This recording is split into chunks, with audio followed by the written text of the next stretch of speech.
Hey YouTube, it's Farmall51 here. We're going to head down to Fuquay Arena here to the Cub Barn, owned by Mr. Craig Center, a member of Chapter 37, the International Harvester Collectors Club. But anyway, we're here. We're going to take you right in here and take a tour through the Cub Barn. Good evening, I'm Craig Center. I'm a member of the Chapter 37 International Harvester Collectors Club with my friend Matt Holder that's helping us do this today. And I want to welcome you to a video presentation of the Cub Barn. We're going to do a quick walkthrough and more or less concentrate on looking at the various implements. I put this structure up about a year ago with the idea in mind of making it a public venue for tractor clubs, church groups, school groups, and things of that nature for meetings and doing some interactive activities with them, with the children and so forth. So I hope you enjoy our presentation today, and hopefully it'll help you appreciate a lot of these Cub implements as we go through and talk about them. Our Cub Barn collection includes 8 Cub tractors, and at last count I had around 30 plus or so implements. We'll just start here with the red and white Cub. The red and white Cub is now a rare collector item. The reason for the color scheme, a company out of Canada, I understand, ordered around 300 or so of them, and the shipment got as far as Norfolk, Virginia. And the Canadian company canceled the order, and rather than harvester sending them all back to Louisville for repaint, they just distributed them to the local dealers up around Virginia, Ohio, Maryland, on up through Pennsylvania, and that's where you'll find most of the original red and whites. This one is original red and white, but it's a 72 model, and as we all know, harvester would special paint Cubs and other tractors for customers according to what they prefer. Yeah, well, I've heard a lot of people say that these, they're in that Kentucky, Virginia. They seem to be concentrated up there, and they keep popping up. But yeah. And also I heard that Cockshut at the time had that paint scheme. Yeah, right. That's right. And that was more or less the reason that they had ordered it that way. I think was.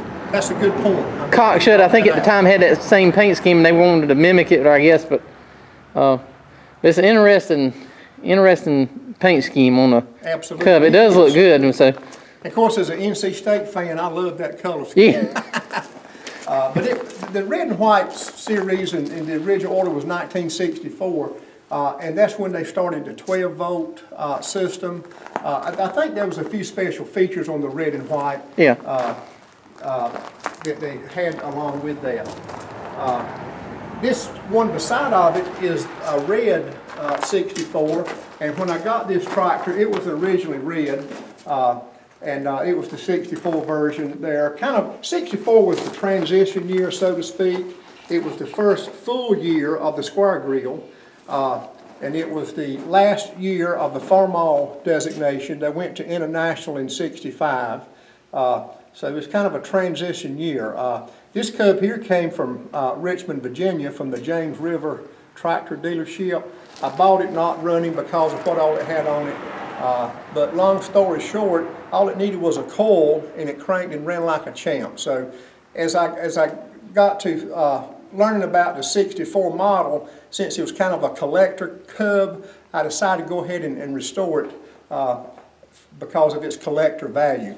It's always nice to find one that's just needs a simple part like this. Yes, that was a lucky find. Yeah. A lucky find for sure. The one here this is actually my son-in-law's Cub, Devin Hocut. That's his grandpa's Cub, and I think he'd probably sell my daughter before he would his grandpa's tractor. But he restored it a couple of years ago, and it's in decent shape. It's a 49 model. And recently he's had some carburetor issues he's trying to get straightened out. And an interesting implement is actually attached to his Cub. Yeah, look at that. This is the Brookfield Mott Cub buzzsaw. This is the drawbar mount one, and I restored it a couple of years ago. This one actually came out of Kentucky. It's missing the little flat stock metal guard on top of the saw. Yeah. I doubt OSHA would approve this today, Matt. Oh no. And of course, you put the wood here and in this location here, and then you actually push it into the saw. Yeah. There. And We used similar ones when I was growing up on an old case tractor, a front mount saw. But you don't see these often. They also made a Model 22, which was the fast hitch version. Yeah.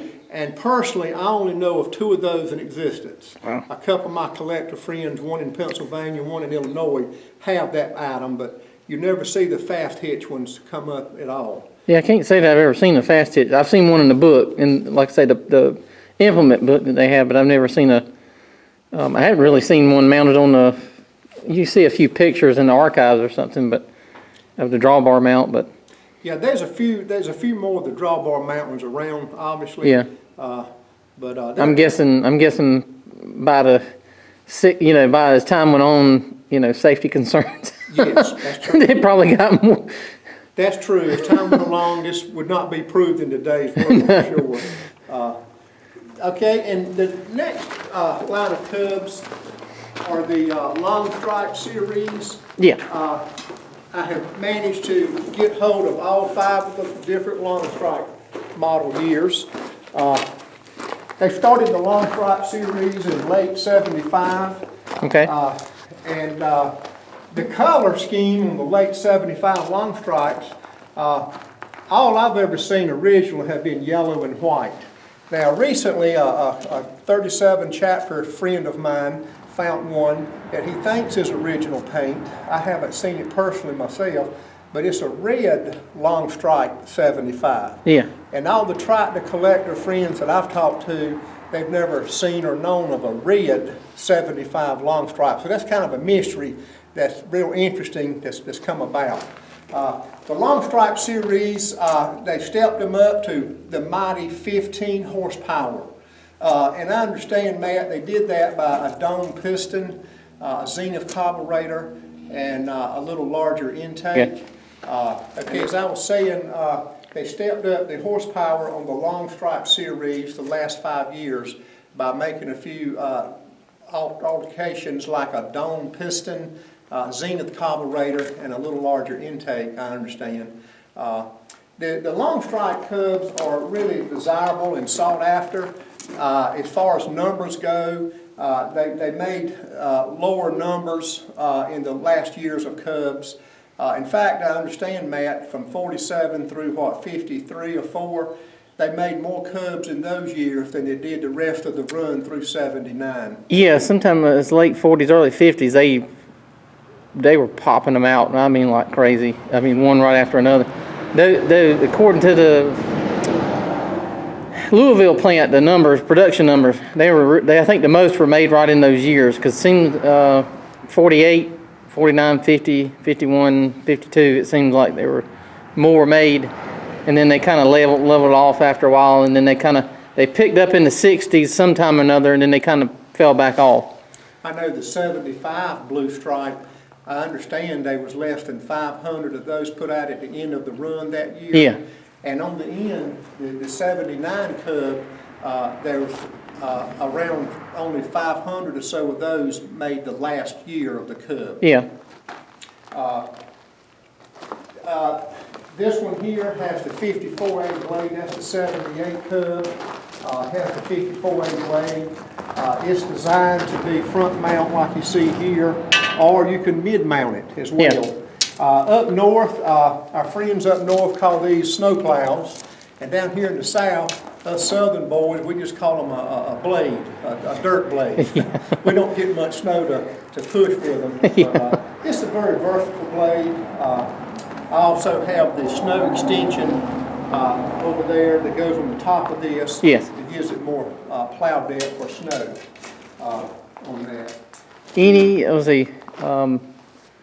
Did they change anything throughout the Blue Stripe series as far as? Not to my knowledge, Matt. A few of them had vertical exhaust. Most of them in the later years were with the horizontal exhaust. Deluxe seat and the pan seat. A lot of the later models did go to the deluxe seat, and fast hitch was popular on Cubs in the later years. Yeah. So that's kind of the differences you see. Now the 79, I know that they had a yellow one in there somewhere. Yeah, in fact, that's a good point, Matt. All through the Blue Stripe series, I've seen yellow and white and red, original Yeah. ones. So yes, they made yellow and white and red through all the long stripe run. I think I heard, Matt, the last few they did in '79, they made them all red. And the last cub that was ever produced, it was red, I think. So that kind of is the history behind the long stripe series of cubs.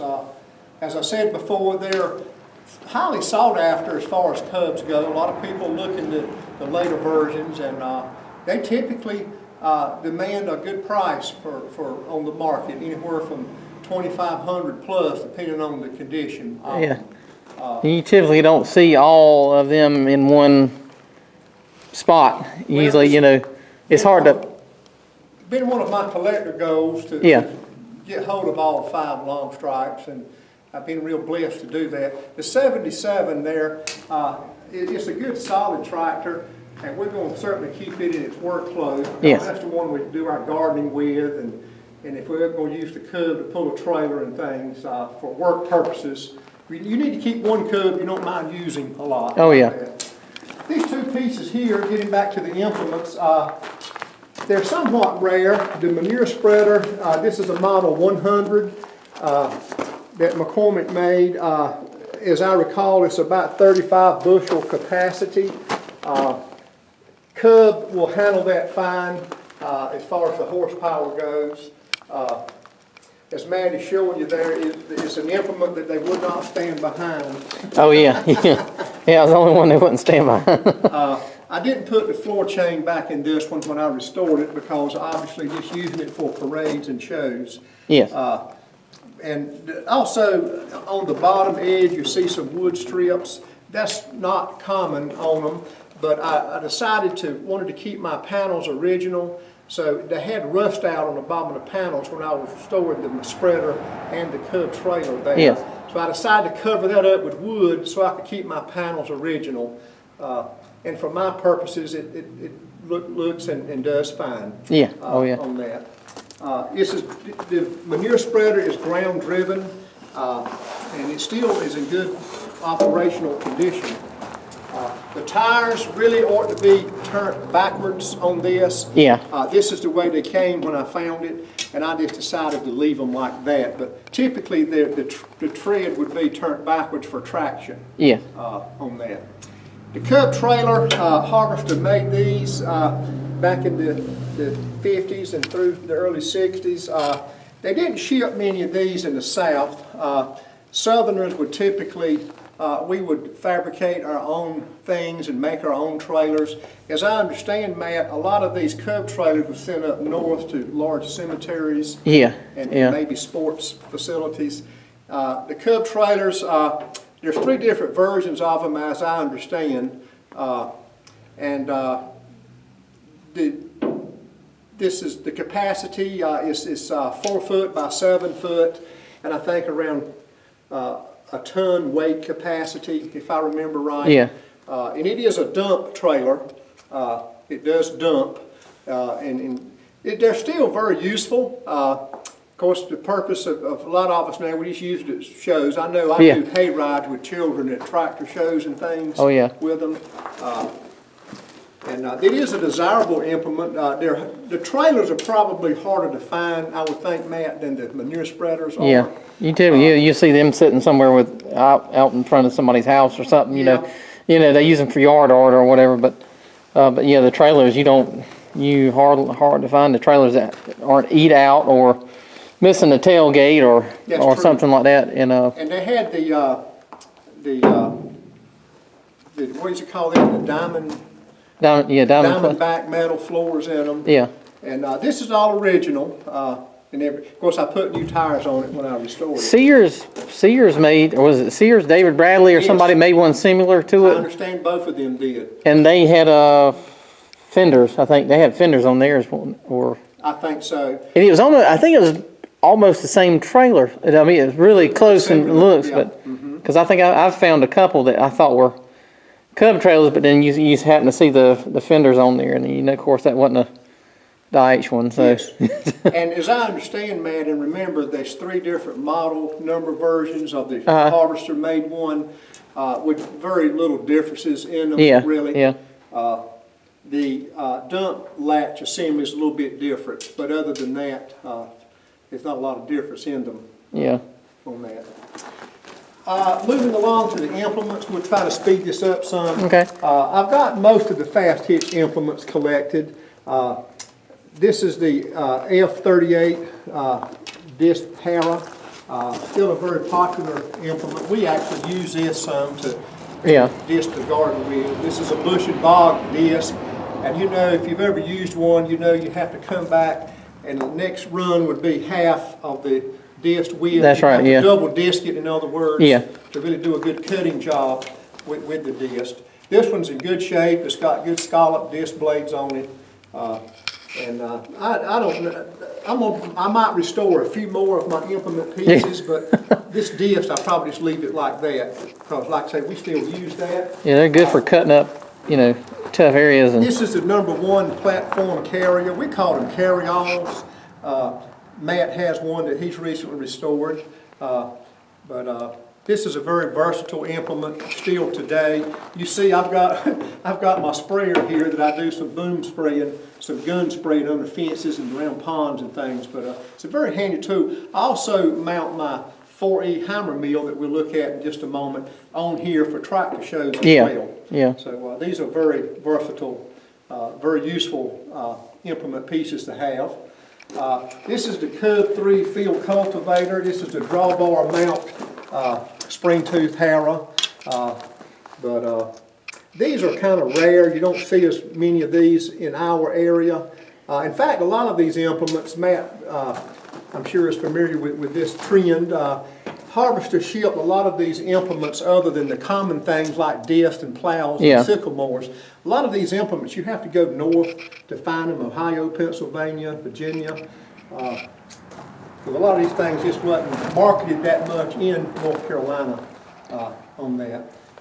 This sickle bar mower, the Cub 22 mower, this actually belongs to my son-in-law, Devin. He restored that and showed it some on his grandpa's Cub. This is actually the mower that his grandpa had with his Cub, and he did a good job restoring this piece.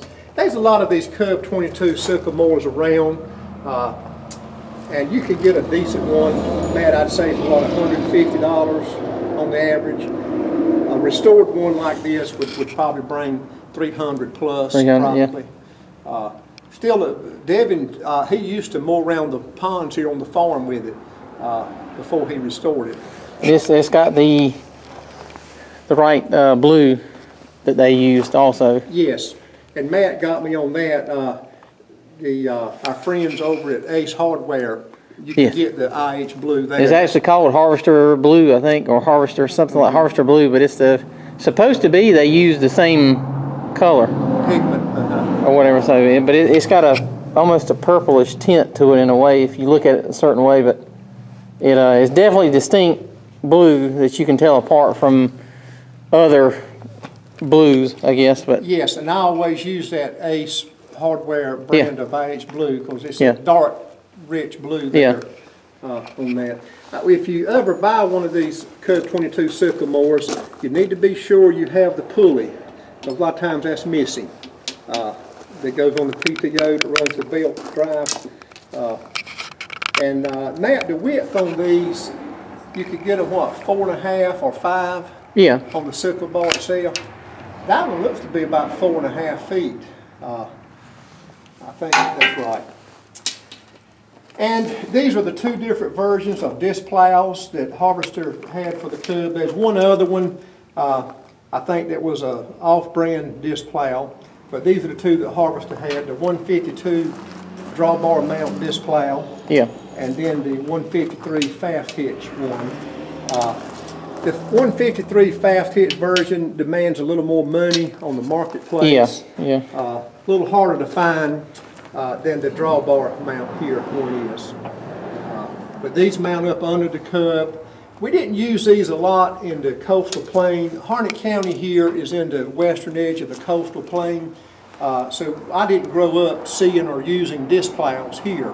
We always just used a mow board plow. This was a Piedmont plow for the heavy clay loam soils and That's where you see those utilized at. Tillage tools for the Cub, the fast hitch versions. This is the Cub F11 rotary hoe. This one was used more or less for early cultivation and aeration of young crops. You could actually run this right over young corn and things like that in the early stage of growth, and would aerate the soil and help some with weed control there. The early version had a different spike on it, but I think, Matt, this is my speculation, in the later years of this particular implement, Harvester went to a cheaper version of the rotary hoe and the spikes. I know a collector friend of ours, the Officials up in Winston-Salem, they have this very same version.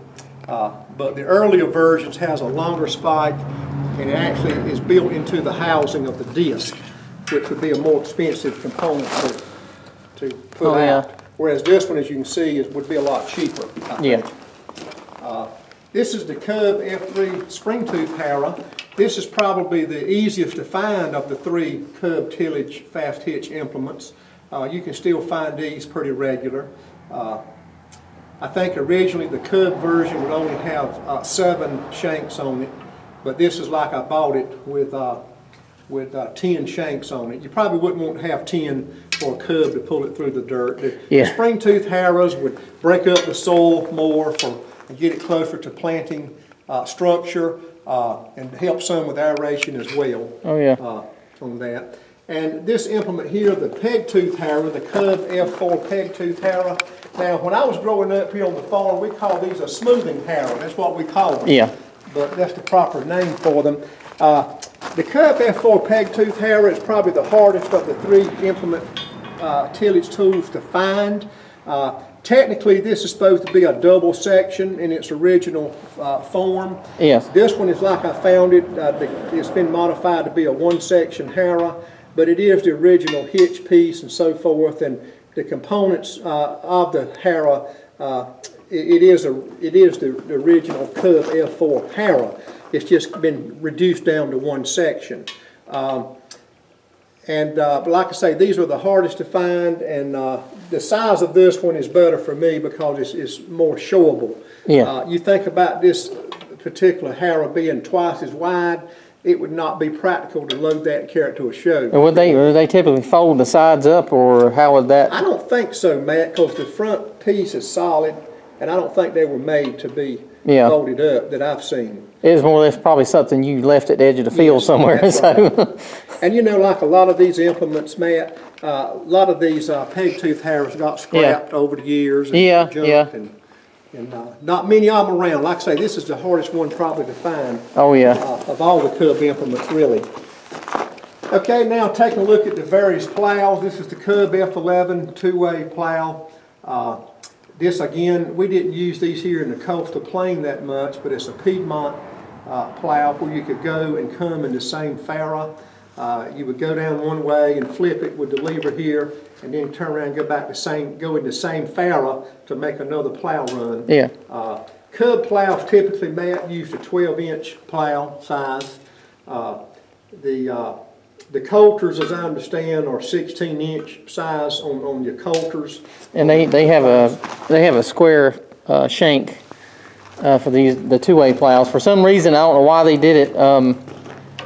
There's got to be a reasoning behind it, but because I had one, and at first I put the round coulters on it, and then I think Chuck found me a set of the square shank coulters, but I still haven't found the bracket that goes on there, which I've got mine modified to fit, but of course, you know, I believe they only made that for those 2-way plows. So finding a set of right blocks to hold the coulters in place is probably nearly impossible. I would think so.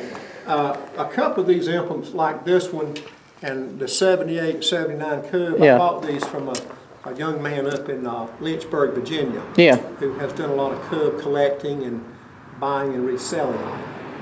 But they're fun for a plow day because you can, or saves a lot of time because you can turn around and flip it, go right back down the same way, turn around, flip it, and keep on going without having to go all the way around the edge of the field. And to me, I have more fun with that plow than I would a single bottom or a two bottom. It's just, to me, I don't know, to me it's more fun to, it's heavier, but. Well, you know, Matt, I'm interested to try this out at a plow day, but the sheer weight of it would be a challenge for a cub. You know? Yeah, you'd have to double up on your weight a little bit on the front end, because even the 140, the one that I've got mine on, when you're turning, as you're turning, if you reach back there and you can throw it, and it'll throw and click into place. And you have to do it then, but if you try to do it, and if you can go past it, or you can not quite go far enough, you'll look back there and it'll be spread out just like it is here, and it'll be, you won't be plowing. But it, I tell you, it's, I enjoy it. I mean, it's probably my most favorite plow to have is that two-way plow. So I look forward to playing with it. It is. It's like I say, I can see why. I think it's more like a hillside type for throwing it everything one way. Yeah, through the Piedmont Mountains, it would certainly be useful to be able to do that. This is the 194 fast hitch plow for the Cub. One restored here, and then I want to keep this one in its work clothes so I can use it for plow days and even the coulters demand as much as what you can buy the plow for oftentimes. You can pick these plows up in decent shape for around $150 to $175, I think. And the coulters will bring that much. Yeah, they were a bolt on the drawbar. That's true, man. And a lot of times they got missing. They got separated from the plow, so people, that's why you don't see those at all hardly. But as Matt pointed out, this coulter does not attach to the plow at shank itself. It attaches to the it's got a spot, spot on the drawbar there. The fast hitch there. And this is another version back here, the slatted moldboard. We didn't use these in the coastal plain. I didn't ever see these used in our area here in Harnett County. Again, this is a Piedmont plow for the heavier clay loam soils throughout Piedmont. It would enable the clay soil to roll off the moldboard easier, I think, on that. And these are the two different versions of the middle busters. Some people call them a tater plow. Oh yeah. The fast hitch, the Cub 17, is a little easier. You can find these pretty easy. The drawbar mount in the back, the Cub 16 model, that's a real hard one to find. You don't see those pop up for sale much. I guess a lot of them got scrapped over the years because that was the earlier version before the fast hitch came into play. This is the Cub F7 toolbar. This is a real rare implement and hard to find. I found this laying over in the weeds at a collector's property. And the only reason they were agreed to sell me this one was they had another one in their collection. So these are really hard to come by. These had a lot of varied uses for cultivation, to put different disc and plow shanks and sweeps on the back, even bedding up a row and things like that with a ridging disc and so forth. This is the fast hitch attachment, and this bolts up to the shank, the drawbar shank of the fast hitch and stabilizes. Yes. Yeah, you don't see many of the toolbars like that. And of course, the depth wheels, they useful to use depth wheels on them for the depth control as you go through. A couple of grading tools here. This is the Stockland Hydro scoop. We actually, I remember the 3-point hitch version of the Stockland Hydro that we had on the farm here. But this is a useful Cub implement. There's a lot of these around. You can find these pretty regularly. But this one seems to be in good shape with a cutting edge, and it's not rust through and things like that. This is made to drive into a dirt pile in frontwards. You cannot mount this where you back into it in the rear. I've got a 3-point hitch scoop that I use with my work tractor, but I always hook it up to back into the dirt pile, which works easier. This is the 100 fast hitch blade. It's the 5-foot width blade. And it was designed for the smaller Cubs and so forth. and it angles. You can angle it both ways. And the 100 blades are kind of rare. They don't pop up that much. A lot of them have rust out. This one here had some rust out in it when I bought it. Yeah. And I've got enough body filler on it, Matt, to make it look like a blade anyway. But it's just for show purposes. They sit, well, the bottoms of them sit in the dirt, and then they just sit there and slowly rust back into the, you know, and into the soil. Used for scraping out manure barns, and manure just acid and Yeah. just eats Oh, it yeah. over time. Yeah.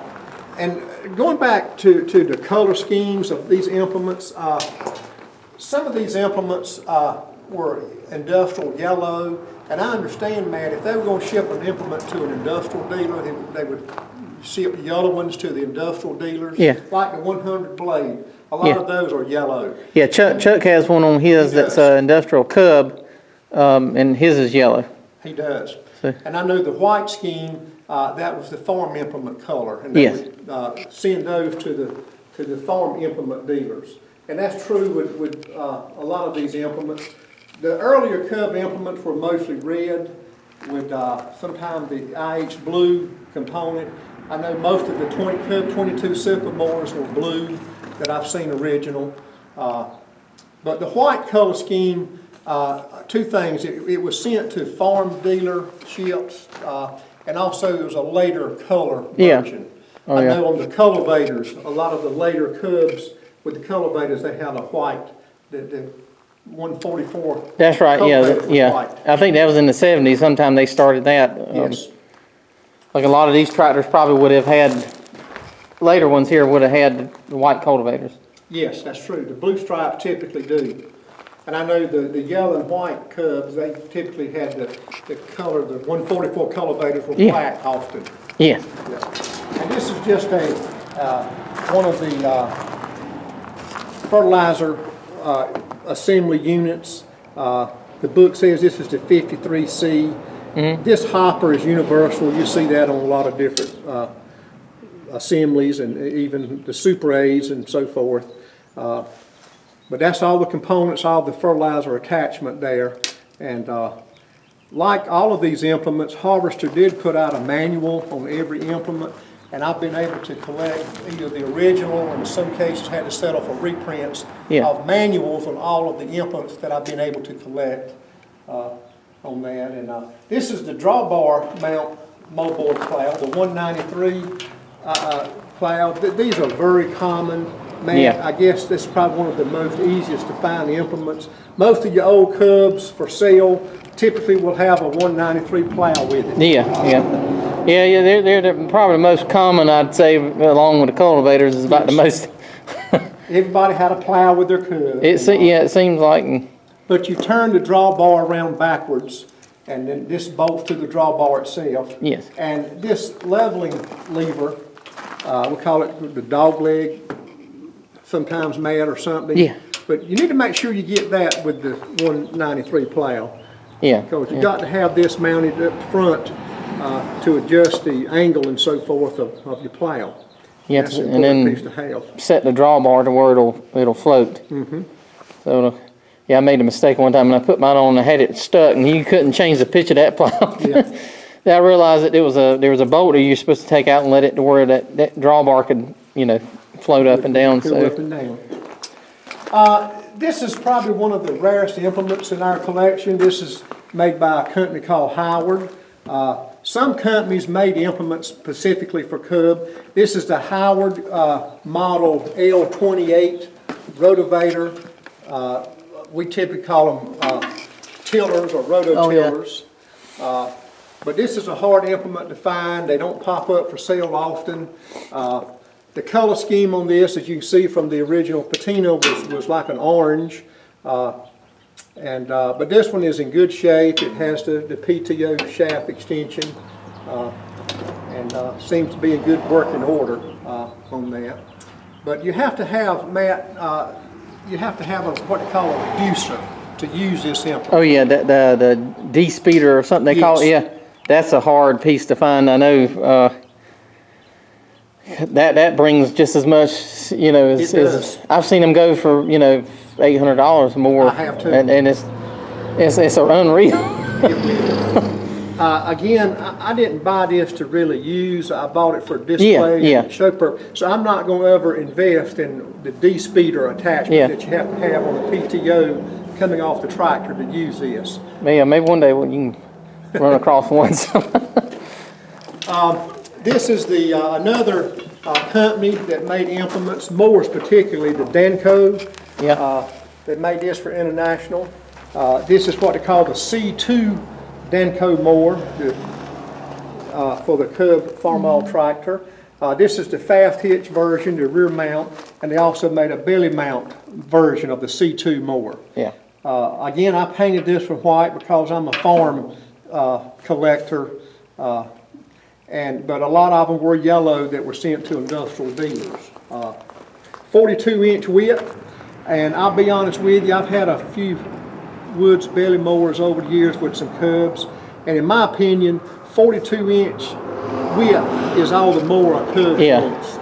You get the best performance with a 42-inch width. Yeah. I know they make some wider ones and so forth, but the horsepower of the Cub just does better with the 42-inch width, I think, with your belly mowers and rear mowers and things.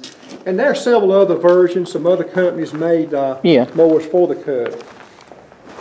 But this Danco is, they made a lot of stuff for Cub Cadet, I believe, too. So they did. Mm-hmm.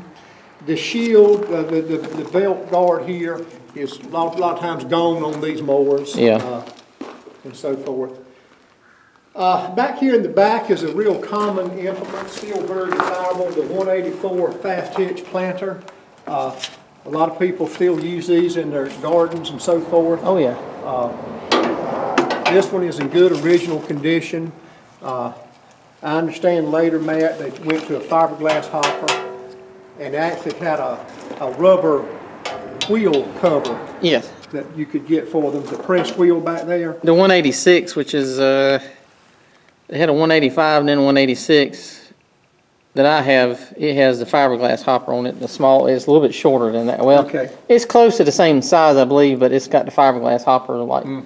And I guess as time went on with the fertilizer distributors and stuff like on a lot of these tractors, it was cheaper to make, and of course the fertilizer didn't eat it up, but it still ate the bottom up eventually. But I know these are still very desirable. A lot of people buy them to continue to use.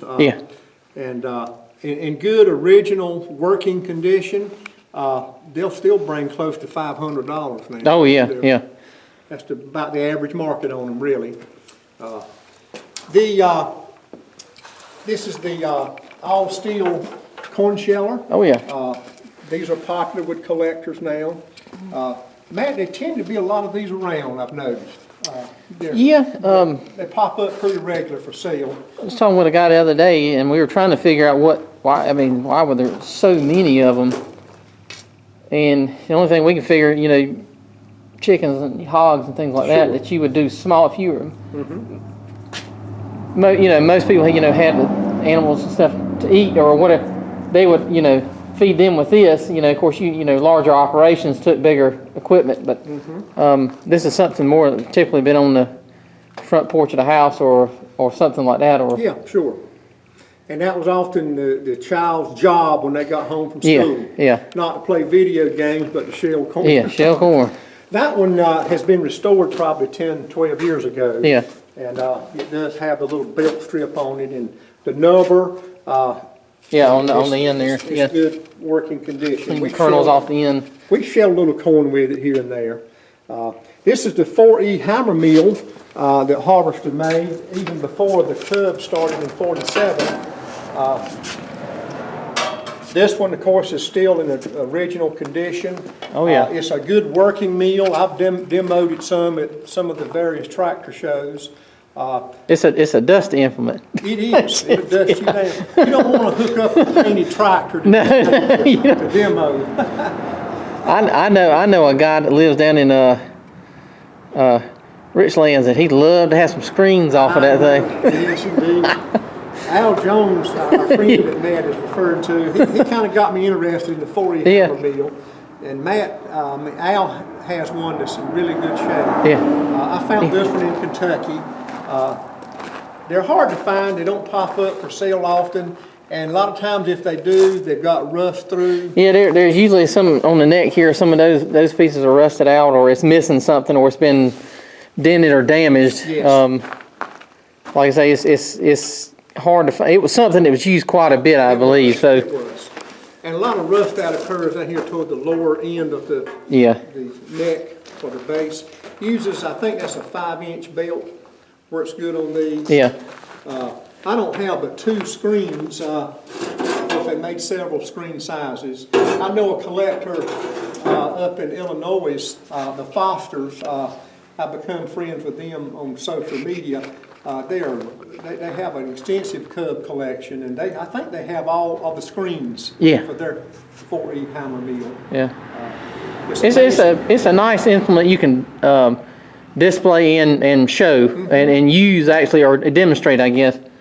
I know the Sandhills Antique Farm Equipment Club here in Harnett County that I'm a member of. That's more or less a demonstration club. Yeah. And people love to look at demonstrations and shows. But I've enjoyed this piece, and I probably won't restore it because I'm going to keep, demonstrating it. Well, yeah, it still has a lot of original lettering and stuff on it, and that's unusual to find. And there's a trend in our hobby.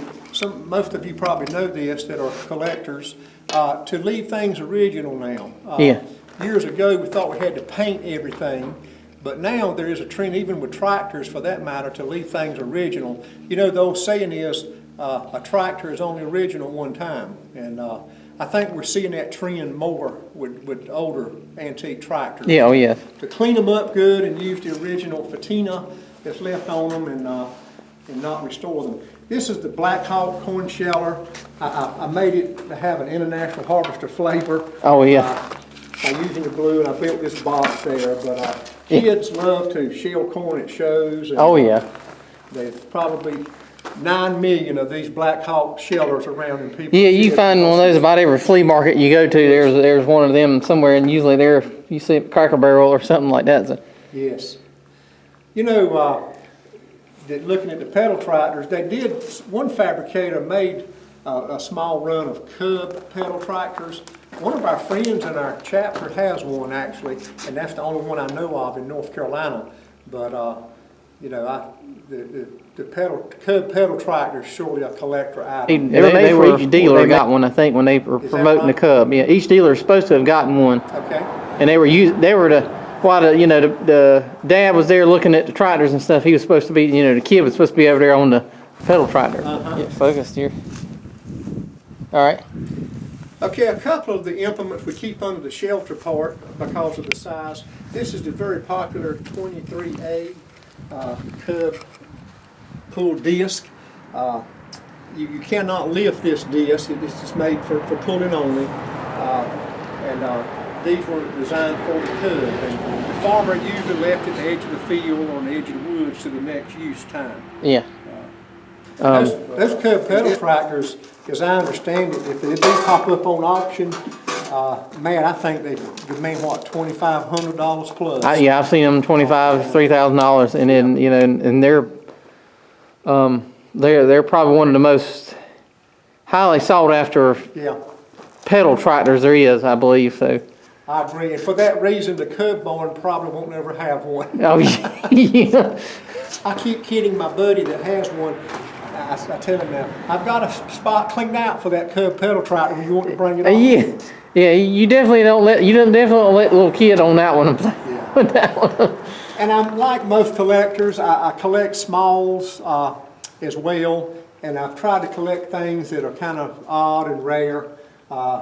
There's a few things like my electric train, my Lionel electric train that's near and dear to my heart I had as a boy.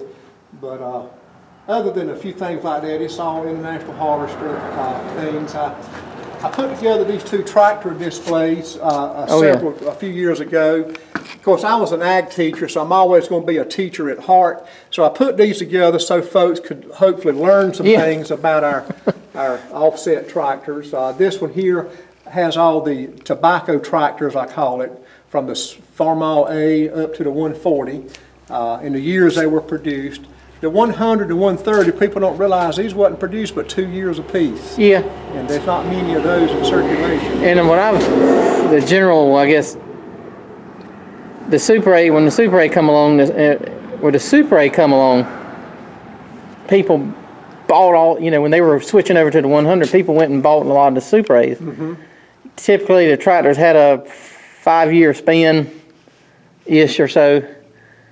And they say typically a lot of these 100s and 130s got skipped over because the tractors, the Super 8s are still going along until by the time the 140s come along, the Super 8s were wearing out again. And so, which they, there's a lot of 100s around my area up there on the east side of Raleigh.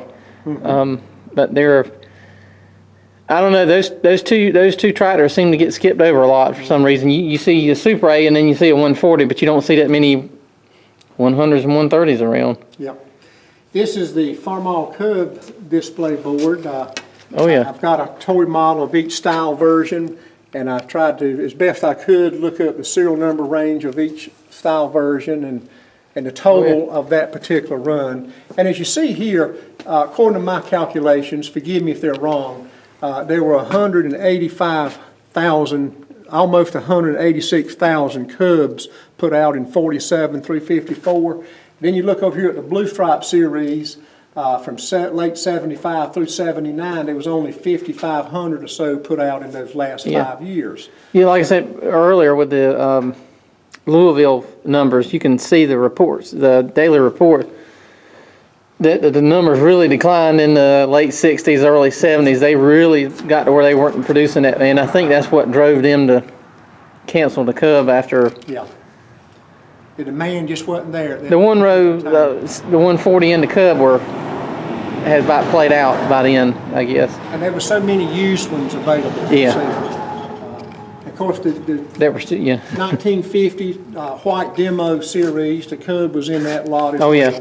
And there's a serial number range, for that.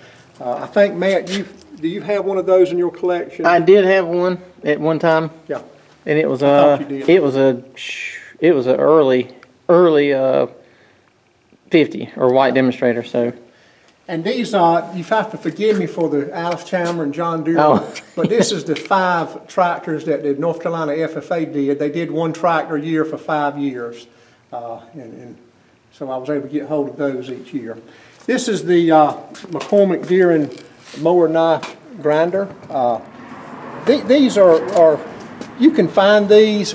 Finding them complete is a challenge. This one is complete.